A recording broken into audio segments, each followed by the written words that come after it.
ओम गणेशाय नमः। भक्तों, सर्वप्रथम हम अपने आराध्य गणपति को नमन करते हैं, जिसका स्मरण मात्र सभी विघ्न को हर लेता है। आज हम सुनने जा रहे हैं श्रावण मास की संकष्टी चतुर्थी की पावन व्रत कथा। श्रावण मास में आने वाली संकष्टी चतुर्थी अत्यंत शुभ और फलदायी मानी जाती है। इस दिन भक्त निर्जल व्रत रखते हैं, चंद्रमा के दर्शन के बाद व्रत का पारण करते हैं और भगवान श्री गणेश जी के साथ साथ चौथ माता की भी पूजा करते हैं। चौथ माता को इस व्रत की आदि शास्त्री देवी माना जाता है, जो भक्तों की प्रार्थना सुनती है और उनके जीवन से हर संकट को दूर करती है। इस दिन व्रत करने और कथा सुनने से भगवान गणेश जी की विशेष कृपा प्राप्त होती है। तो आइए मन को एकाग्र करके श्रद्धा से सुनते हैं संकष्टी चतुर्थी की व्रत कथा और चौथ माता की व्रत कथा आरती सहित। भक्तों, एक बात का विशेष ध्यान रखिएगा कि व्रत के दौरान कथा को अधूरा ना छोड़े। अधूरा कथा से व्रत का पूर्ण फल प्राप्त नहीं होता। भगवान गणेश और चौथ माता आप सभी भक्तों की सभी मनोकामना को पूर्ण करे। जय श्री गणेश। श्रावण संकष्टी चतुर्थी की व्रत कथा।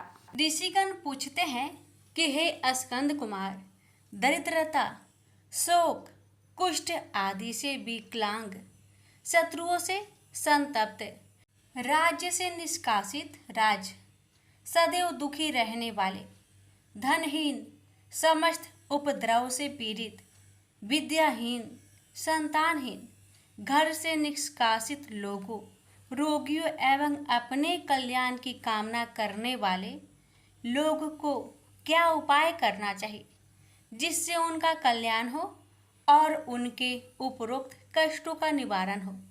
यदि आप कोई उपाय जानते हो तो उसे बतलाएं। स्वामी कार्तिकेय जी ने कहा, हे ऋषियों, आपने जो प्रश्न किया है उसके निवारणार्थ मैं आप लोगों को एक शुभदायक फल बतलाता हूँ, उसे सुनिए। इस व्रत के करने से पृथ्वी के समस्त प्राणी सभी संकटों से मुक्त हो जाते हैं। यह व्रत राज महापुण्यकारी एवं मानवों को सभी कार्यों में सफलता प्रदान करने वाला है। विशेषतया यदि इस व्रत को महिलाएं करें तो उन्हें संतान एवं सौभाग्य की वृद्धि होती है। इस व्रत को धर्मराज युधिष्ठिर ने किया था। पूर्व काल में राजच्युत होकर अपने भाइयों के साथ जब धर्मराज वन में चले गए थे, तो उस वनवास काल में भगवान श्री कृष्ण ने उनसे कहा था। युधिष्ठिर ने भगवान श्री कृष्ण से अपने कष्टों के शमनार्थ जो प्रश्न किया था, उस कथा को आप श्रवण कीजिए। युधिष्ठिर पूछते हैं कि हे पुरुषोत्तम, ऐसा कौन सा उपाय है जिससे हम वर्तमान संकटों से मुक्त हो सके। हे गदाधर, आप सर्वज्ञ हैं, हम लोगों को आगे अब किसी प्रकार का कष्ट न भुगतना पड़े, ऐसा उपाय बतलाइए।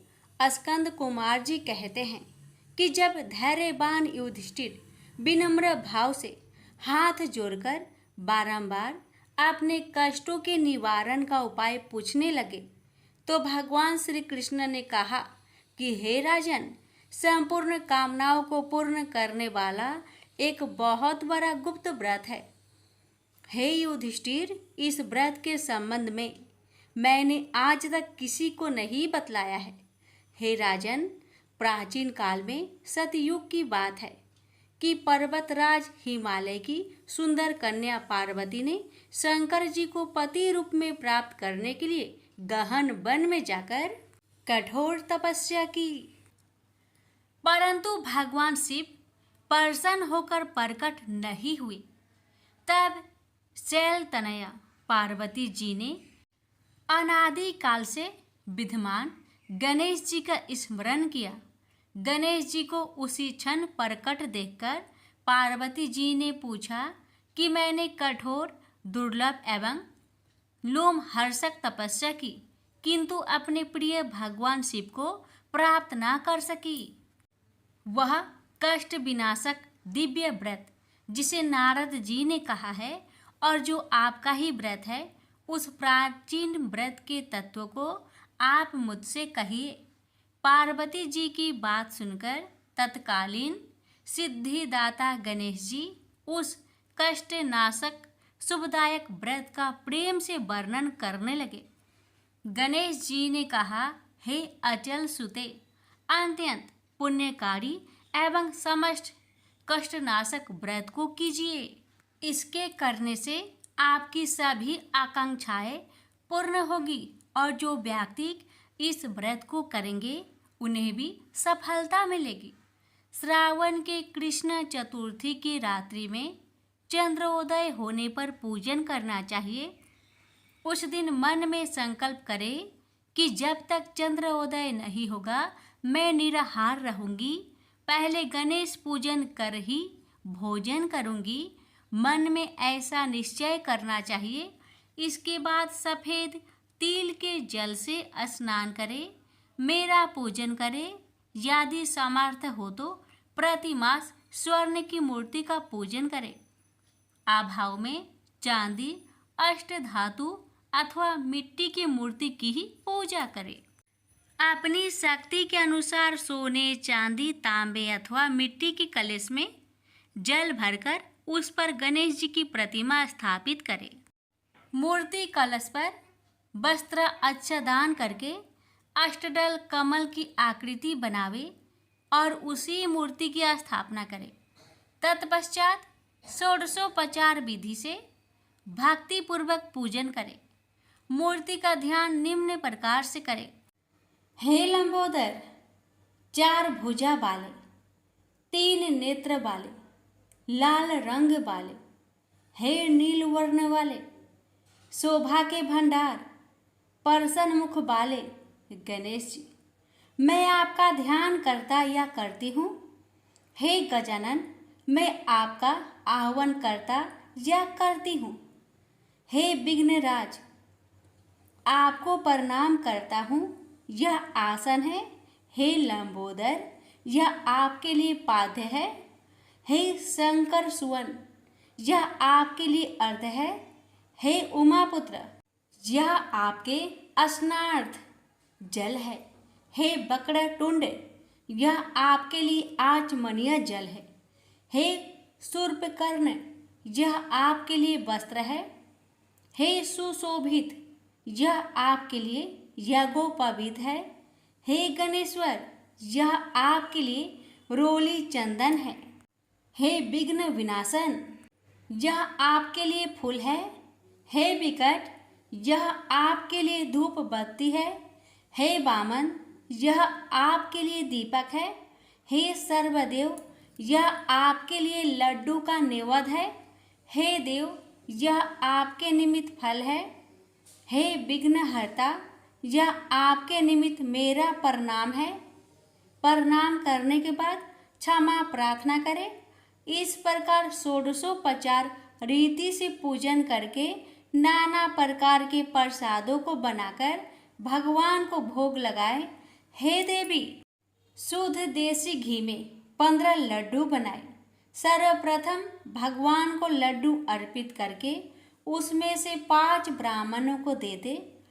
अपनों सामर्थ्य के अनुसार दक्षिणा देकर चंद्रोदय होने पर भक्ति भाव से अर्घ्य देवे। तदंतर 5 लड्डू का स्वयं भोजन करे। फिर हे देवी, तुम सब तिथियों में सर्वोत्तम हो, गणेश जी की परम प्रियतमा हो। हे चतुर्थी, हमारे द्वारा प्रदत्त अर्घ्य को ग्रहण करो, तुम्हें प्रणाम है। निम्न प्रकार से चंद्रमा को अर्घ्य प्रदान करें। क्षीर सागर से उत्पन्न हे लक्ष्मी के भाई, हे निशाकर, रोहिणी सहित हे शशि, मेरे दिए हुए अर्घ्य को ग्रहण कीजिए। गणेश जी को इस प्रकार प्रणाम करें। हे लंबोदर, आप संपूर्ण इच्छाओं को पूर्ण करने वाले हैं, आपको प्रणाम है। हे समस्त विघ्नों के नाशक, आप मेरी अभिलाषाओं को पूर्ण करें। तत्पश्चात ब्राह्मण की प्रार्थना करें।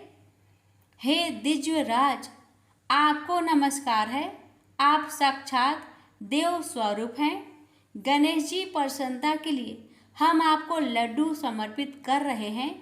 आप हम दोनों का उद्धार करने के लिए दक्षिणा सहित इन 5 लड्डुओं को स्वीकार करें। हम आपको नमस्कार करते हैं। इसके बाद ब्राह्मण भोजन कराकर गणेश जी से प्रार्थना करें। यदि इन सब कार्य करने को शक्ति ना हो तो अपने भाई बंधुओं के साथ दही एवं पूजन निवेदित पदार्थ का भोजन करें।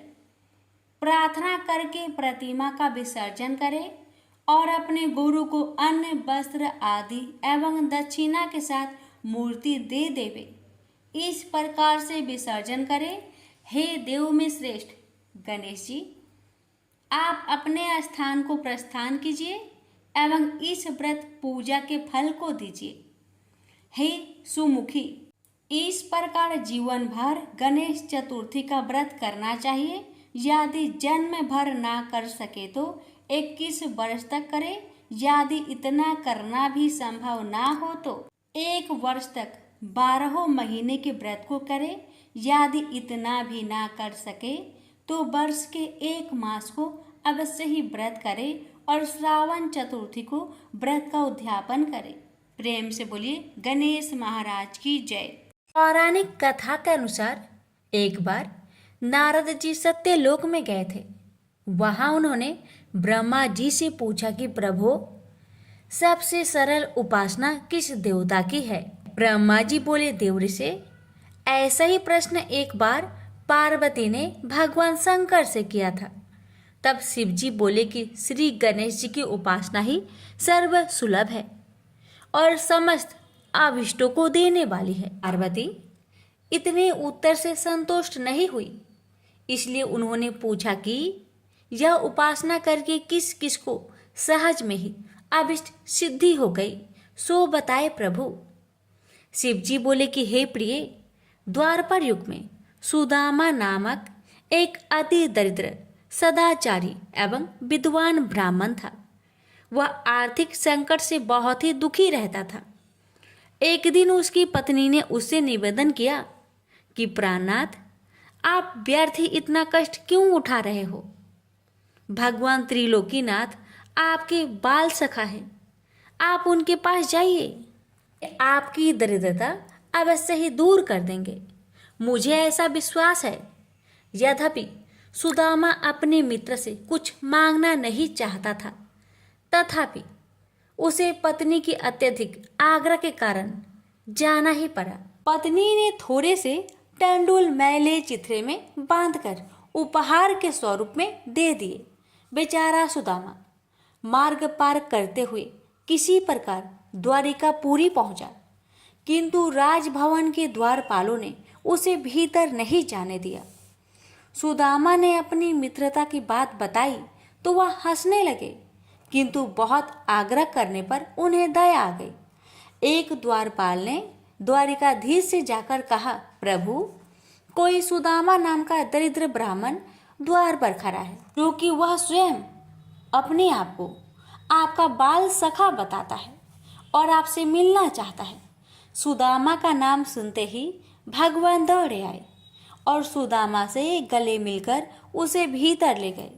सभी आबाक देखते रह गए। राजभवन में सुदामा का बड़ा भव्य स्वागत हुआ। दोनों मित्र बड़े प्रेम से पुरानी बातें कर रहे थे। तभी उन्होंने सुदामा के हाथ की पोटली देख ली। सुदामा उसे छिपाने लगा तो भगवान ने उसे झटपट खोला और कुछ चावल खाकर बोले कि यह तो बड़े स्वादिष्ट है मित्र, ऐसे अमृतम पदार्थ को मुझसे छिपाते हो? शायद भाभी ने भेजे हैं, लगता है अब भी तुम्हारी आदत गई नहीं है। फिर दोनों ओर से कुशल प्रश्न हुआ। सुदामा ने सर्व कुशल बताते हुए अपनी दरिद्रता की बात कही, जिसे सुनकर श्री कृष्ण ने पूछा कि मित्र, तुम गणेश्वर की पूजा करते हो क्या? यदि उन प्रभु को प्रसन्न कर लो तो सभी कामनाएं पूर्ण हो जाएगी। सुदामा ने पूछा कि यह गणेश्वर कौन है, इनकी पूजा का विधान क्या है? तब भगवान बोले कि गणेश्वर उन परम ब्रह्मा परमात्मा का ही नाम है, जो अनादि अनंत सर्वस्वर एवं परम पूजनीय है। ब्रह्मा, विष्णु और शिव भी उन्हीं के अनुशासन पर रहकर सृष्टि की रचना, पालन और लय करते हैं। वे ही प्रभु एकमात्र उपासनीय एवं सर्व कामदाता है। समस्त देवता, ऋषि मुनि एवं वेदज्ञ ब्राह्मण उन्हीं गणेश जी की उपासना में सदैव लगे रहते हैं। तुम भी उन्हीं का पूजन और व्रत करो। सुदामा ने पूछा कि गणेश जी का व्रत कब करना चाहिए, उनके ध्यान, पूजन, वृंदावन को कैसे किया जाता है, ये भी कहिए। कृष्ण बोले कि हे सखा, तुम इनका व्रत किसी भी मास की चतुर्थी में कर सकते हो अथवा बैसाखी पूर्णिमा, कार्तिकी पूर्णिमा या अन्य किसी पुण्य अवसर पर करो। यदि मंगल, शुक्र या रविवार के दिन करो तो भी शुभ है। प्रातःकाल स्नान आदि से निवृत्त होकर व्रत का संकल्प लेना चाहिए। फिर तिल और आंवले के चूर्ण का उपटन लगाकर पुनः स्नान करें। एक स्नान प्रदोष काल में और भी कर ले तो अति उत्तम माना जाता है। स्नान के पश्चात स्वास्तिक वाचन, पुण्य वाचन एवं नवग्रहों का पूजन करें। धरती को गोबर से लिपकर चौक पोरे और चौकी रखकर उस पर कलश स्थापना करें। फिर गणेश जी की धातु की या मिट्टी की मूर्ति स्थापित कर षोडशोपचार से पूजन करें। नैवेद्य में उत्तम घृत आदि के साथ निर्मित मोदक रखें। यदि यह संभव ना हो तो समस्त उपचार मानसिक भी हो सकते हैं। हे मित्र, भावना सर्वोपरि है, इसलिए पूजन में भक्ति भाव भी विशेष फलदायक होता है। यदि श्रद्धा हो तो पूजन कार्य संपन्न होने पर ब्राह्मणों को भोजन कराए और यथाशक्ति दक्षिणा दे। सबके अंत में अपने परिवारजनों एवं पत्नी, पुत्र आदि के साथ बैठकर स्वयं भोजन करे। यह व्रत का विधान तुम्हें मैंने बता दिया है। मामा ने पूछा कि इस व्रत को पहले किसने किया था। तब श्री कृष्ण ने इसके उत्तर में कहा कि एक बार प्रलय के पश्चात सृष्टि की उत्पत्ति होनी थी, परंतु ब्रह्मा जी को अनेक विघ्नों का सामना करना पड़ा। तब ब्रह्मा जी ने गणपति का ही पूजन किया और उनसे शक्ति प्राप्त करके सृष्टि रचना का कार्य संपन्न किया। हे सखा, मुझे भी दुष्ट दलन करके धर्म संस्थापनार्थ अवतार लेने की शक्ति उन्हीं गणाधीश्वर से प्राप्त हुई है। मैं तो प्रति शुक्रवार में गणेश जी का व्रत किया करता हूँ। यह सुनकर सुदामा बड़ा प्रसन्न हुआ और उसने यथाचित वृत्ति से प्राप्त होने वाले द्रव्य से वही गणेश जी का पूजन संकल्प किया और श्री कृष्ण का परामर्श से उन्हीं के साथ आराधन कर प्रसाद ग्रहण किया। फिर उसने भगवान से घर जाने की अनुमति मांगी। जब सुदामा जाने लगा तब श्री कृष्ण उसे बहुत दूर तक पहुंचाने गए। फिर सुदामा के आग्रह से अपने भवन लौट आए। उधर सुदामा अपने घर को शीघ्रता से चल पड़ा। तभी मार्ग में मणि नामक एक धनी व्यापारी से उसकी भेंट हुई। रात्रि में सुदामा जहाँ ठहरा था वही व्यापारी भी आ ठहरा, किंतु जब वह प्रगाढ़ निद्रा में था तब चोरों ने उसका सारा धन चुरा लिया। जब उसकी आँख खुली तब उसने संकल्प किया कि यदि गया हुआ धन मिल जाए तो उसका आधा भाग ब्राह्मण को दान कर देगा। उसने ऐसा निश्चय किया ही था कि उसे एक संदूक कुछ ही दूर पर पड़ा दिखाई दिया। दौड़कर उसने संदूक उठाया तो उसे रत्न आदि से भरा पाया। उसने प्रसन्न होकर संदूक का आधा धन सुदामा को दान कर दिया। सुदामा को बड़ी प्रसन्नता हुई और उसने उस धनिक के साथ गणाध्यक्ष का वही पूजन किया। संध्या काल में जब पूजन कार्य संपन्न हो गया तब सुदामा को भगवान गणेश्वर के साक्षात दर्शन हुए। सुदामा ने भक्ति पूर्वक उनके चरण पकड़ लिए और स्तवन करने लगा।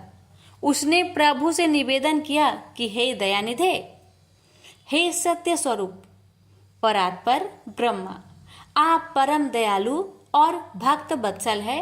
हे नाथ, आपकी महिमा अपरंपार है, जिसे ब्रह्मा, विष्णु और शिव भी नहीं जान पाते। तो मेरे जैसे तुच्छ जीव का तो कहना ही क्या है। हे प्रभु, आप सर्वशक्तिमान की स्तुति के लिए सार्थक शब्दों का भी तो मुझे ज्ञान नहीं है। हे दीनबंधु, मुझ पर दया कीजिए।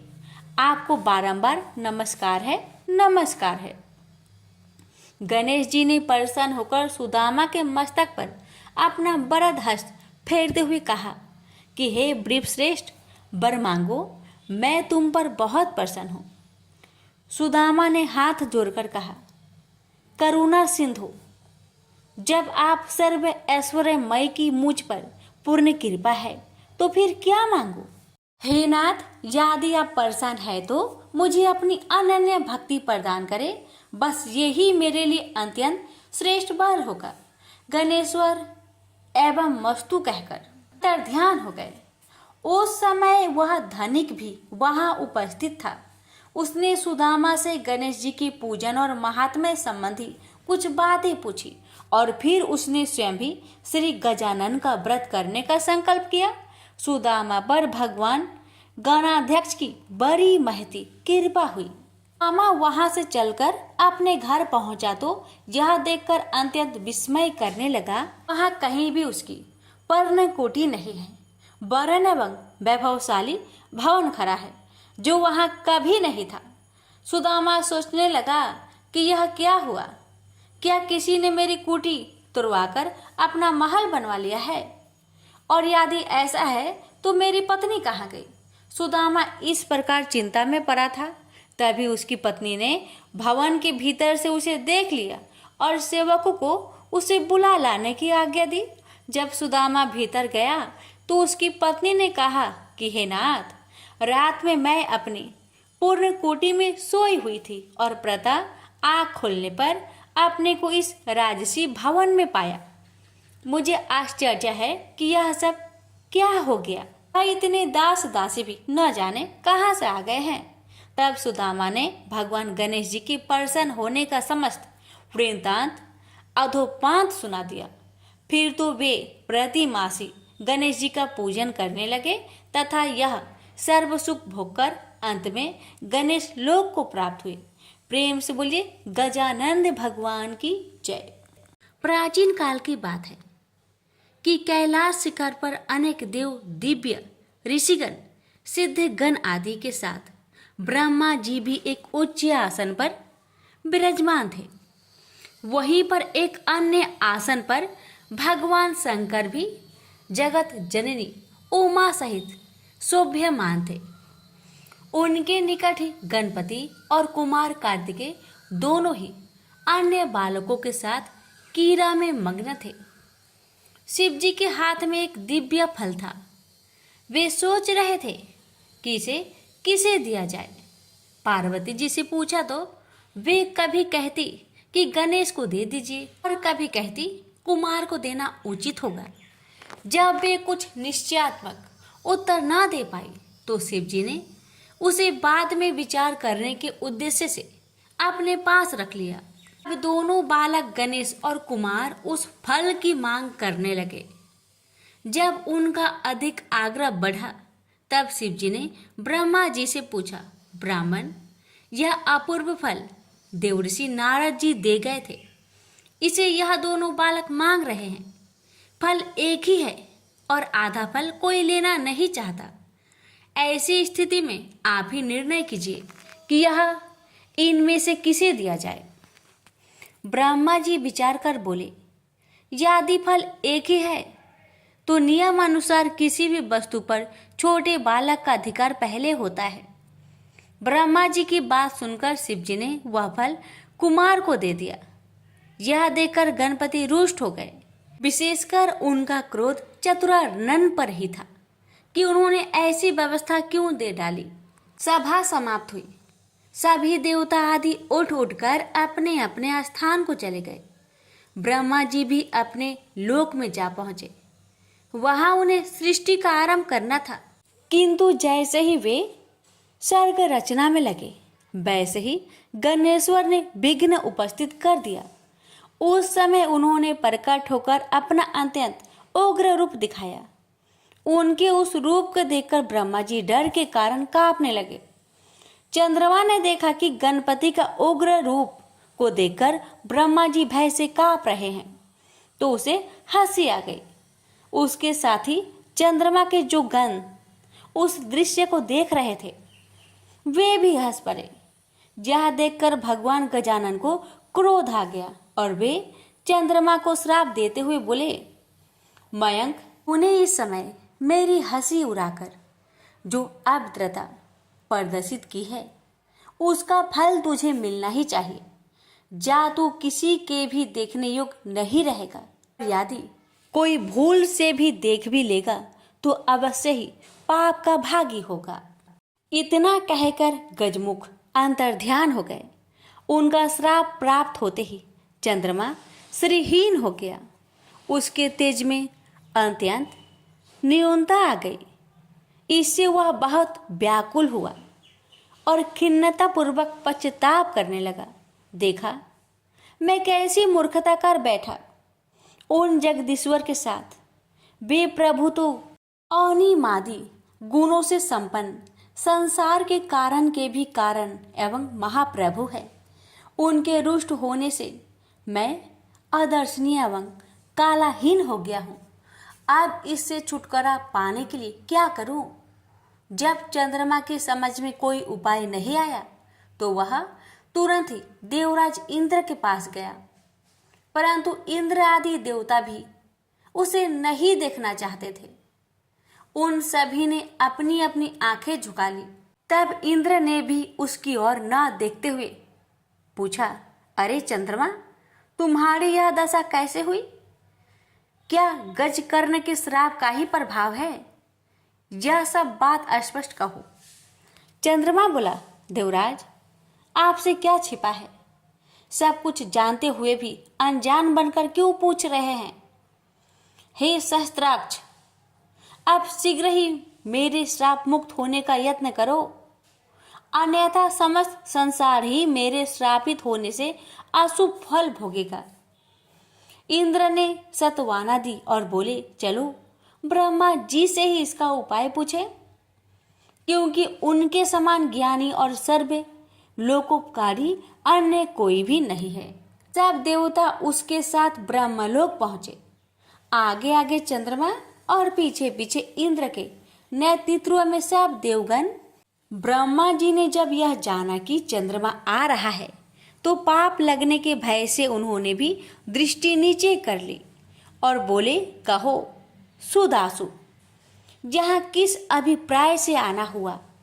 अरे तुम्हारे पीछे तो देवराज इंद्र और समस्त सुरगण ही आ चले हैं। ब्रह्मा जी के प्रश्न का उत्तर सुरपति ने ही दिया। वे बोले, ब्राह्मण, भगवान गणेश्वर आप पर कुपित हुए थे और श्राप दे बैठे चंद्रमा को, इसलिए अब आप ही इसे छुड़ाने का कुछ उपाय कीजिए। हम सभी देवता इसी प्रयोजन से आपकी सेवा में उपस्थित हुए हैं। चतुरानन ने कुछ विचार कर कहा, हे गणेश्वर प्रभु की शरण लेनी होगी। देवराज, चंद्रमा को आगे करके उन्हीं का पूजन एवं सत्वन करो। ब्रह्मा जी की बात सुनकर भगवान गजानन की पूजन की तैयारी की गई। उनकी प्रतिमा बनवाकर षोडशोपचार पूजन एवं भावना पूर्वक स्रोत कर निवेदन किया गया, प्रभु इस चंद्रमा पर कृपा कीजिए। उस समय यह अज्ञानवश हंस पड़ा था, किंतु अब इसे अपनी मूर्खता का ज्ञान हो गया है। देवताओं की प्रार्थना पर भगवान गणेश्वर प्रकट हो गए। सभी ने उनका अद्भुत रूप देखकर उन्हें दंडवत प्रणाम किया। तब गणपति प्रसन्न होकर बोले, देवगण, मैं संतुष्ट हूँ, आता एवं जो चाहो वह अभिष्ट वर मांग लो। चंद्रमा ने उनके चरणों में मस्तक रख दिया और अश्रु जल से पदा रविंदु को धोने लगे। गणेश्वर बोले, उठ उठ चंद्रमा, अब संताप न कर, मैं तुझ पर प्रसन्न हूँ। उसने कहा, प्रभु मुझे श्राप मुक्त कीजिए, मेरी कांति नष्ट हो गई है, उसे लौटा दीजिए। मैं अदर्शनीय से दर्शनीय हो जाऊं। नाथ, मेरी अपराध को क्षमा कर दीजिए। गज कर्ण बोले, अच्छा बोल, तुझे 1 वर्ष 6 मास अथवा 3 मास के लिए अदर्शनीय रहने दिया जाए, अथवा कुछ और चाहता है, शीघ्र ही स्पष्ट बता। चंद्रमा ने कहा, प्रभु मुझे बहुत दंड मिल गया है, आप तो क्षमा कर दीजिए। यह कहकर उसने पुनः दंडवत प्रणाम किया तथा सब देवताओं भी उनके चरणों में झुक गए। गणेश्वर ने मुस्कुराते हुए कहा, मैं अपने वचन को मिथ्या कैसे करूं? चाहे सूर्य और सेमरू अपना स्थान त्याग दे, समुद्र अपनी मर्यादा छोड़ दे, अथवा अग्नि शीतल हो जाए, किंतु मेरा वचन मिथ्या नहीं हो सकता। फिर भी मैं तुझे वर्ष में एक ही दिन के लिए श्रापित रखूंगा, इसमें कोई संदेह नहीं है। भगवान गणेश के इन कृपापूर्ण वचनों को सुनकर चंद्रमा बहुत प्रसन्न हुए तथा समस्त देवगण भी उनकी जय जयकार करने लगे। चंद्रमा ने पुनः निवेदन किया, प्रभु भविष्य में मुझसे इस प्रकार की मूर्खता ना हो और मेरा चित्त आपके चरण कमलों में लगा रहे, ऐसा वर मुझे प्रदान करे। गणेश्वर ने प्रसन्न होकर कहा, ऐसा ही होगा, परंतु मेरे एकाक्षरी मंत्र गंग का जप करते रहना। यह कहकर भगवान अंतर्ध्यान हो गए और तब समस्त देवता स्वर्ग लोक को गए और चंद्रमा भी अपने लोक में चला गया। चंद्रमा ने 12 वर्ष तक तपस्या चाड़े की और गणेश्वर की एकाक्षरी मंत्र का निरंतर जप करता रहा। पवित्र नदी गंगा के तट पर भक्ति पूर्वक एकाग्र मन से उसका यह तप चलता रहा। तभी सहसा एक दिन वह परम प्रभु चंद्रमा के समक्ष प्रकट हो गए। इस समय उनकी रूप छटा देखकर निशापति अवाक रह गया। उसके चित्त में आश्चर्य मिश्रित भय व्याप्त हो गया, किंतु शीघ्र ही उसे निश्चय हो गया कि वह साक्षात आदिदेव भगवान गजानन ही है। तो वह हाथ जोड़कर प्रणाम करता हुआ उनकी स्तुति करने लगा। मैं उन 2 दांतों से युक्त परमेश्वर को नमस्कार करता हूँ, जो अपने भक्तों के सभी विघ्नों का हरण करते तथा सभी के धर्म, अर्थ और काम को प्रशस्त करते हैं। उन विघ्न विनाशक परमात्मा गजानन को नमस्कार है। हे प्रभु, मैंने अज्ञानतावश जो अपराध किया था उसे क्षमा करके मुझे मेरा पूर्व रूप प्रदान कीजिए। हे नाथ, आप ही मुझे मेरा यह रूप प्रदान कर सकते हैं। हे दया निधान, आप सभी देवताओं के आधीश्वर, नित्य बोध स्वरूप एवं सत्य हैं। समस्त वेद आपके ही स्वरूप है तथा आपके द्वारा ही उनका प्रतिपादन हुआ है। हे देव, यह जगत आपका ही स्वरूप है तथा आप ही साक्षात परम ब्रह्मा है। हे कृपा निधान, विश्व की उत्पत्ति, पालन और प्रलय के भी आप ही एकमात्र कारण हैं। आपका तिरस्कार कोई नहीं कर सकता। भगवान गजकर्ण ने चंद्रमा की ओर कृपापूर्ण दृष्टि से देखा और मधुर मुस्कान बिखेरते हुए बोले, चंद्रमा, यह तो मैं पहले ही कह चुका था कि तुम प्रत्येक वर्ष केवल 1 दिन के लिए ही अदर्शनीय रहोगे। उस दिन तुम्हें जो कोई भी जाने अनजाने देख लेगा वही बस अभिशाप का भागी बनेगा। इस प्रकार तुम्हारी निष्ठेयता को ऐसे ही लोग बांट लेंगे। कृष्णा पक्ष की चतुर्थी में जो व्रत किया जाए उसमें तुम्हारा उदय पर व्रत करने वाले लोग यदि मेरी और तुम्हारी यत्नपूर्वक पूजा करेंगे तो ही उस व्रत का फल प्राप्त होगा। उस दिन तुम्हारा दर्शन अवश्य करना चाहिए, अन्यथा व्रत का फल नहीं होगा। चंद्रदेव, तुम अब भविष्य में अपने एक अंश से मेरी मस्तक में विराजमान हो जाओ। इससे मुझे तो प्रसन्नता होगी ही, तुम्हारी भी शोभा होगी। प्रत्येक मास के शुक्ला पक्ष की तृतीया में तुम्हारा दर्शन का बड़ा महत्व रहेगा तथा उस दिन अधिकांश स्त्री पुरुष तुम्हारे दर्शन का पुण्य लाभ प्राप्त करते हुए तुम्हें नमस्कार क्या करेंगे। मैं वर देता हूँ कि अब तुम पूर्वतः तेजस्वी, सुंदर एवं वंदनीय हो जाओ। शौनक इस प्रकार वर देकर भगवान गजानन अंतर ध्यान हो गए। प्रेम से बोलिए गणेश भगवान की जय। एक नगर में एक बूढ़ी माँ रहती थी। वह अपने बेटे की सलामती के लिए 12 महीनों की चौथ का व्रत करती थी। हर चौथ को पंसारे से थोड़ा सा गुड़ और घी लाकर 4 लड्डू बनाती, एक बेटे को देती, एक से पूजा करती, एक हथकार के लिए निकालती और एक चांद उगने पर खुद खा लेती थी। एक बार उसका बेटा ताई से मिलने गया। ताई ने बैसाखी चौथ का व्रत रखा था। ताई से पूछा, माँ तो 12 चौथ करती है। ताई बोली, तेरी माँ तेरी कमाई से तरमाल खाने के लिए 12 चौथ करती है। तू परदेश जाए तो वह एक भी चौथ नहीं करेगी। लड़के को लगा ताई सच कह रही है। घर आकर माँ से कहा, मैं परदेश जा रहा हूँ, यहाँ तू मेरी कमाई खाने पीने में ही उड़ा देती है। माँ ने समझाकर रोकना चाहा, पर बेटा नहीं माना। माँ ने उसे साथ ले जाने के लिए चौथ माता के आंखें दिए और कहा, मुसीबत में ये आंखें तेरी मदद करेगी।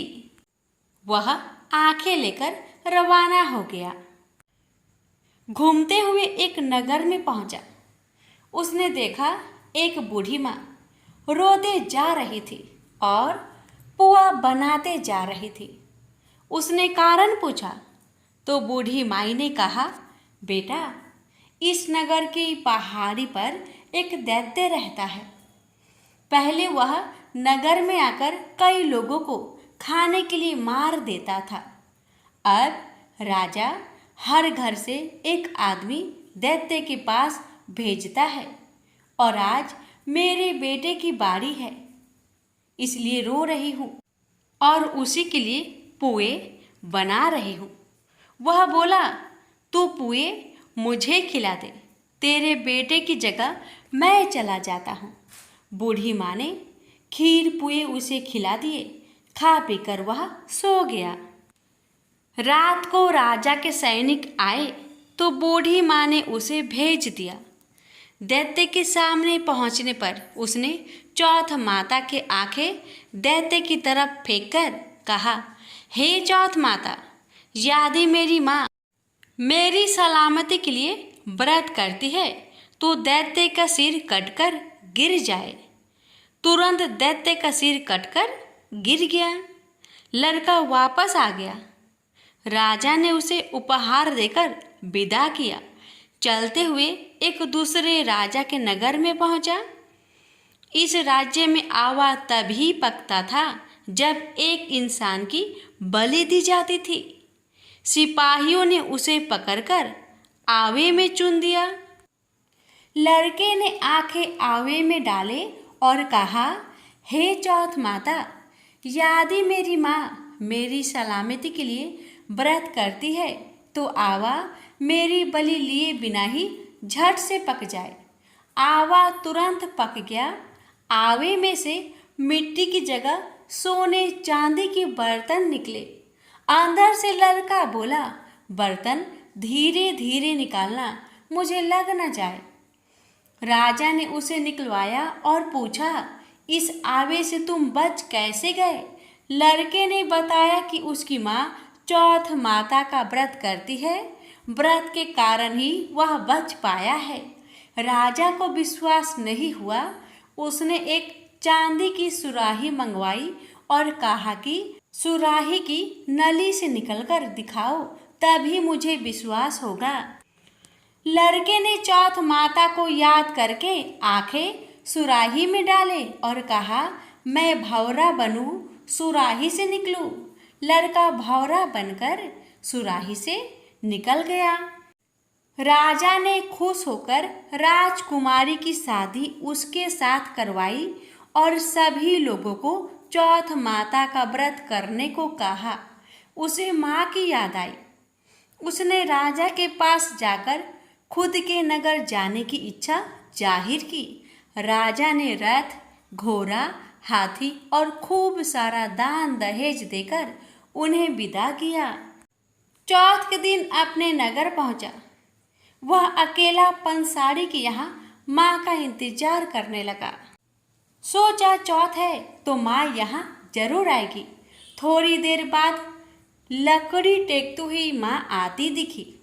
बेटा माँ के चरणों में गिर पड़ा। कहा, माँ मैं तेरा बेटा हूँ, मुझे माफ़ कर दो। माँ ने उसे गले से लगा लिया। लोग चौथ माता की जय जयकार करने लगे। उस नगर के सभी लोग चौथ माता का व्रत करने लगे। हे चौथ माता, जैसे बूढ़ी माँ और उसके बेटे की सहायता की, वैसे हमारी भी करना। कहानी कहने और सुनने वाले पर कृपा करना। बोलिए चौथ माता की जय हो। अब सुनिए चौथ माता जी की आरती। ओम जय श्री चौथ मैया, बोलो जय श्री चौथ मैया। सच्चे मन से सुमिरे सब दुख दूर भैया। ओम जय श्री चौथ मैया। ऊंचे पर्वत मंदिर शोभाती भारी, देखते रूप मनोहर असुरन भयकारी। ओम जय श्री चौथ मैया। महासिंगार सुहावन ऊपर छत्र फिरे, सिंह की सवारी सोहे कर में खड़क धरे। ओम जय श्री चौथ मैया। बाजत नौबत द्वारे अरु मृदंग डेरू, 64 जोगन नाचत नित्य करे भैरू।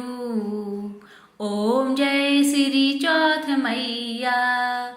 बरे बरे बलशाली तेरा ध्यान धरे, ऋषि मुनि नर देवा चरणों आन परे। ओम जय श्री चौथ मैया।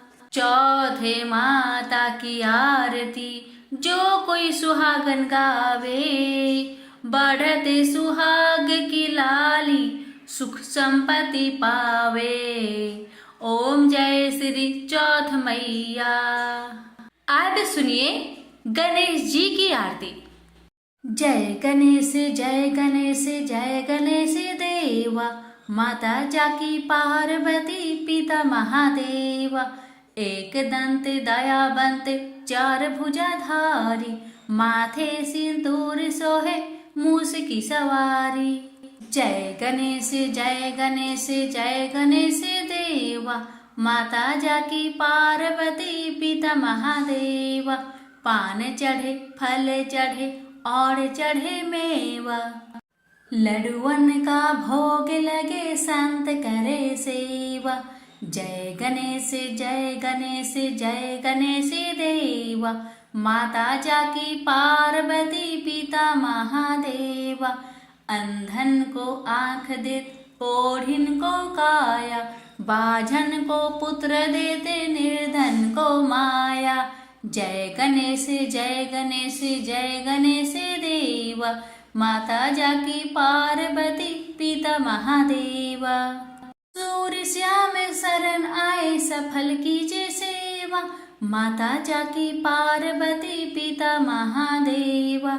जय गणेश जय गणेश जय गणेश देवा, माता जाकी पार्वती पिता महादेवा। दीनन की लाज रखो शंभु सुतेकारी, कामना को पूर्ण करो जाओ भलिहारी।